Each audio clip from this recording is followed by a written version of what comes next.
Sa Pilipino yan, yung pagka na overtake ka ng another vehicle, usually parang nagagalit ka eh, parang niyabang nito ah. So, as much as possible, huwag kang magkaroon ng road rage.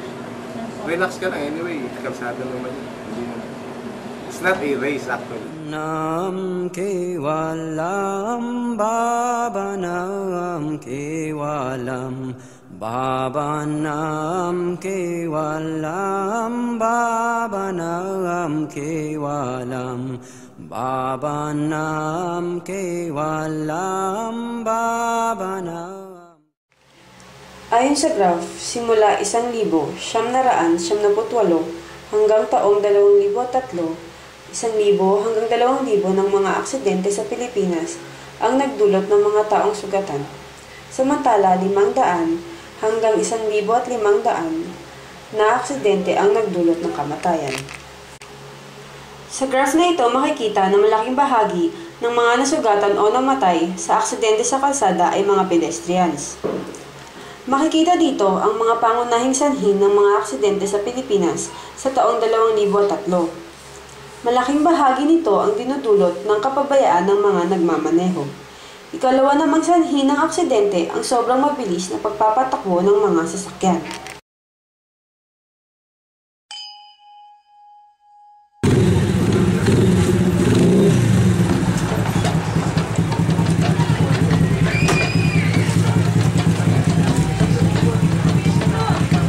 Lahat tayo ay may kanya-kanyang parteng ginagampanan sa ating buhay kalsada.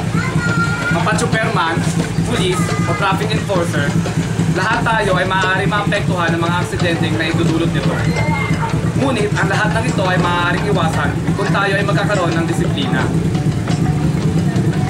Bilang mga tao, binigyan tayo ng kakayanan na itindihin ng mga bagay-bagay na nangyayari sa ating buhay kalsada. Kasi sa ating pagkakasya, para sa iwasan ang mga hindi inaasang pangyayari sa pamamagitan ng pagsunod at pag-ipilas sa mga batas na ito.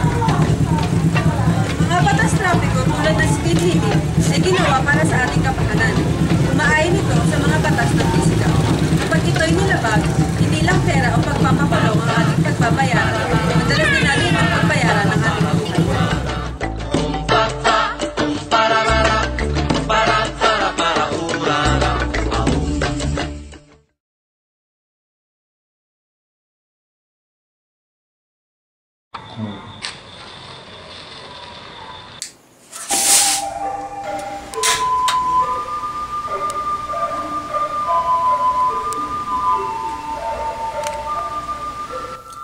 Panahon pa lamang ng ating mga ninuno ay ginagamit na ang apoy sa iba't ibang mga bagay, mula sa pagluluto at pagpapainit ng kapaligiran tuwing taglamig hanggang sa pagbibigay liwanag sa madidilim na gabi.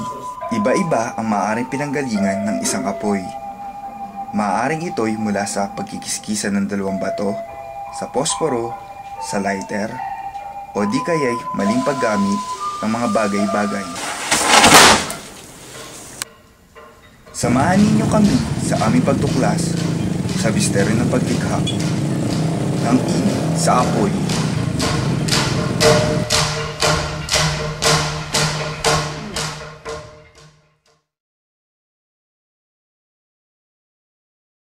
Tayo ngayon sa kuta ng mga matatapos na bayan, walang takot na lumalaban sa mga naglalagablab na apoy.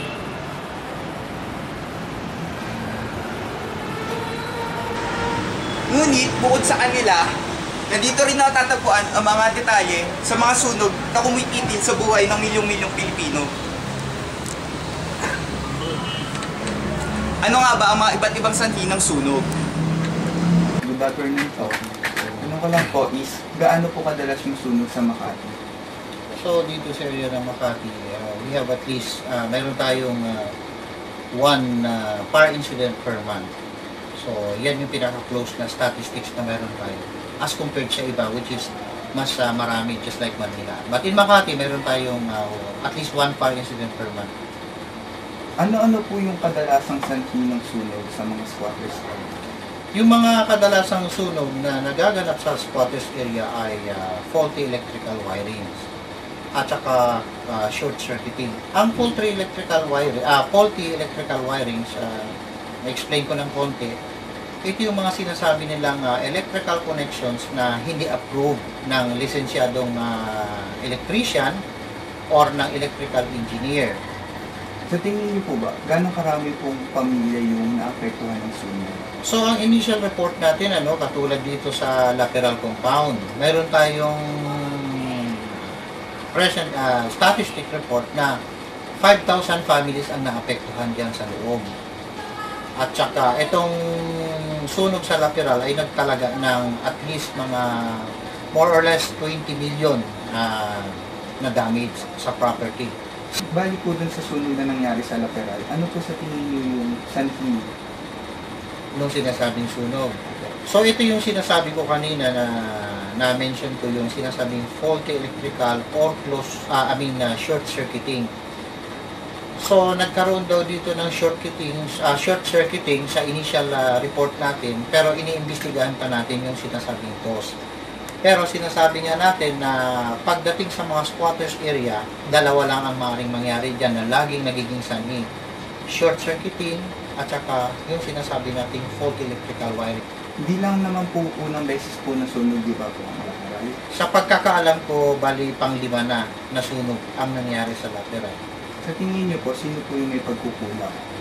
Mga pagkukulang dyan is siguro karamihan ng sisi dapat nating ibuntun sa mga residente mismo nang dahil sa walang sapat na kaalaman patungkol dito sa pag-iingat sa sinasabi nga natin pag-iingat sa mga electrical gadgets, mga electrical connections at saka sa mga iba-ibang bagay pa. In general po, ano po yung sa tingin niyo na ipapayo sa mga siguro in general, bago tayo magpakabit ng mga kuryente, siguro dapat kumuha tayo ng tao na may sapat na kaalaman. At tayo na mismo bilang isang may-ari o individual, dapat alamin din natin yung mga sinasabing fire safety tips na makikita natin na nakapaskil sa mga poste at sa mga iba pang mga sinasabing yung mga flyers. May mga flyers na available naman sa mga opisina ng bumbero at kahit sa mga newspapers nakikita natin yan. So siguro more on sarili nating pagkukusa nang sa'yo makaiwas tayo. Kulang ng kaalaman, yan lagi ang nagiging sanhi. At yung sinasabi nating katamaran. Walam babanam kewalam babanam kewalam babanam. Ang mukha ng lateral compound matapos na muli na nagbabagang ako. Bago ang insidente, sisilyo ang tahanan ng higit kumulang 5,000 pamilyang Pilipino na ngayon na nasa evacuation center na. Isa sa kanila, si Aling Almita. Po. Nung nagkaroon po ng sunog po sa lateral, ano pong kasunod ang ginagawa po? Katatapos ko lang ng tagalian. Magsisimula na pong magkaroon ng sunog. Ano na pong ginawa niyo? Siyempre, kinabahan na ako, natakot ako. Parang pinipilit kong huwag magpanik. Ginawa ko, yung anak ko naliligo, tinawag ko. Tapos, nababas siya. Tapos, kinuha ko yung puko. Kinuha ko yung una-una ko, kinaruga.